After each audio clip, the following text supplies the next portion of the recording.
AI revolution की बात करें तो जाहिर है दिमाग में बेंगलोर या हैदराबाद जैसे शहर आते हैं, राइट? पर सोचिए, अगर इस क्रांति की एक नई मशाल बिहार से जल रही हो तो? जी हां, आज हम बात करने वाले हैं एक ऐसी ही जबरदस्त पहल की जो शायद पूरे देश के लिए एक मिसाल बन जाए। तो चलिए सीधे एक बड़े सवाल पर आते हैं। क्या एआई सीखना आज के जमाने का पढ़ना लिखना है? मतलब क्या ये उतना ही जरूरी हो गया है? यही वो सवाल है जो बिहार की इस नई पहल के बिल्कुल सेंटर में है। और आज हम इसी को समझने की कोशिश करेंगे। और इसी सवाल का जवाब देने के लिए बिहार ने एक ऐसा कदम उठाया है जो वाकई में हिस्टोरिक है। ये देश का पहला, जी हां, पहला राज्य बन गया है जो अपने हर नागरिक को एआई की शिक्षा मुफ्त में दे रहा है। आपने बिल्कुल सही सुना, सबके लिए एब्सोल्युटली फ्री। तो चलिए थोड़ा और गहराई में उतरते हैं। आखिर ये है क्या? सिर्फ एक और सरकारी कोर्स या सच में एक एआई छलांग? समझते हैं कि ये कदम इतना जरूरी क्यों है और इसका असल मतलब क्या है। सबसे पहले तो ये समझना होगा कि ये कोई अकेली रैंडम पहल नहीं है। ये भारत सरकार के बड़े इंडिया एआई मिशन का ही एक हिस्सा है। पर मजे की बात यह है कि जहां कई राज्य अभी प्लानिंग ही कर रहे हैं, वहीं बिहार ने इसे सबसे पहले लागू करके बाजी मार ली है। अच्छा, ये हमें एक और शायद सबसे जरूरी सवाल पर ले आता है। एआई ही क्यों, और वो भी अभी क्यों? आखिर सरकार इसी एक टेक्नोलॉजी पर इतना जोर क्यों दे रही है? चलिए इसके पीछे की सोच को पकड़ते हैं। इसका जवाब छिपा है एक कॉन्सेप्ट में, जिसे कहते हैं न्यू एज इकोनॉमी। देखिए, विजन बिल्कुल साफ है। आने वाला जमाना टेक्नोलॉजी और इनोवेशन का है। और अगर बिहार को इस रेस में पीछे नहीं रहना है, तो भाई तैयारी तो अभी से करनी पड़ेगी।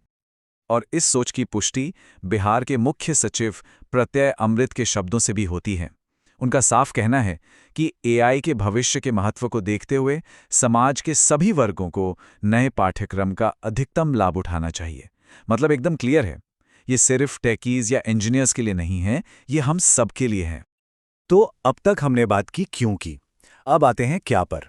चलिए देखते हैं कि ये जो मुफ्त कोर्स है, ये असल में है क्या, कितना टाइम लगेगा, और सबसे जरूरी सवाल, क्या ये हम जैसे आम लोगों के लिए है भी या नहीं। तो इस प्रोग्राम का नाम रखा गया है युवा एआई फॉर ऑल।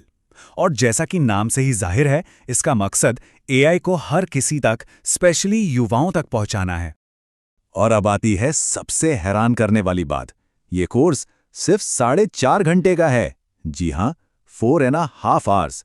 मतलब बस एक आफ्टरनून में खत्म। इसका मतलब साफ है, कोई भी अपनी बिजी लाइफ से थोड़ा सा वक्त निकालकर इसे आराम से पूरा कर सकता है। कोई महीनों या हफ्तों का झंझट नहीं।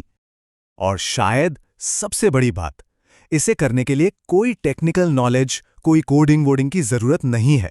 ये कोर्स सबके लिए बनाया गया है, चाहे कोई स्टूडेंट हो, कोई दुकानदार हो, या फिर कोई हाउसवाइफ। कोई भी इसे आसानी से समझ सकता है। तो फिर ये कोर्स है किसके लिए? देखिए, इसे 3 बड़े ग्रुप्स को ध्यान में रखकर बनाया गया है। सबसे पहले स्टूडेंट्स और प्रोफेशनल्स, ताकि वो फ्यूचर रेडी स्किल्स सीख सकें। फिर आते हैं सरकारी अधिकारी, ताकि वो बेटर गवर्नेंस और पॉलिसी मेकिंग कर पाएं। और आखिर में आम जनता, ताकि डिजिटल लिटरेसी बढ़े और सब लोग एम्पावर हों। अब आते हैं इस प्रोग्राम के एक बहुत ही यूनिक और फ्रैंकली बहुत ज़रूरी पहलू पर।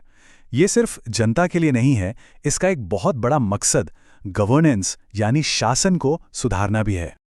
और सरकार इस चीज को लेकर कितनी सीरियस है, इसका अंदाजा बस इसी बात से लगा लीजिए कि ये कोर्स राज्य के सभी सरकारी अधिकारियों के लिए मैंडेटरी कर दिया गया है। जी हां, अनिवार्य। इसका मतलब सीधा है कि अब जो लोग नीतियां बना रहे होंगे, उन्हें खुद इस टेक्नोलॉजी की ताकत का अंदाजा होगा। तो इसका फायदा क्या होगा? जरा सोचकर देखिए। शहरों की प्लानिंग ज्यादा स्मार्ट होगी, ट्रैफिक मैनेजमेंट बेहतर हो जाएगा, लोगों की शिकायतों के लिए 24/7 चैटबॉट्स होंगे, और सबसे बड़ी बात, पॉलिसी मेकिंग अब अंदाजे पर नहीं बल्कि सॉलिड डेटा पर होगी। ये सब कुछ एआई से मुमकिन है। लेकिन सुनिए, ये कोर्स तो सिर्फ पहला कदम है। इसके पीछे एक बहुत एम्बिशियस विजन है, और वो है बिहार को इंडिया का अगला एआई हब बनाना। चलिए समझते हैं कि इस बड़े विजन का असल मतलब क्या है। देखिए, असल मकसद सिर्फ लोगों को एआई सिखाना नहीं है। मकसद है बिहार को एक एआई हब बनाना। मतलब एक ऐसा पूरा इकोसिस्टम तैयार करना जहां इनोवेशन हो, रिसर्च हो, नई नई कंपनियां खुलें और सोशियो इकोनॉमिक डेवलपमेंट हो। ये सिर्फ टैलेंट बनाने की नहीं, बल्कि उस टैलेंट को बिहार में ही रोकने की भी एक कोशिश है। तो बिहार ने ये करके एक बड़ी लकीर खींच दी है कि भविष्य की तैयारी कहीं से भी शुरू हो सकती है। पर यह हमें एक बड़े सवाल पर सोचने के लिए भी मजबूर करता है। एक राज्य ने तो शुरुआत कर दी, पर क्या पूरा देश इस एआई रिवॉल्यूशन को अपनाने के लिए तैयार है?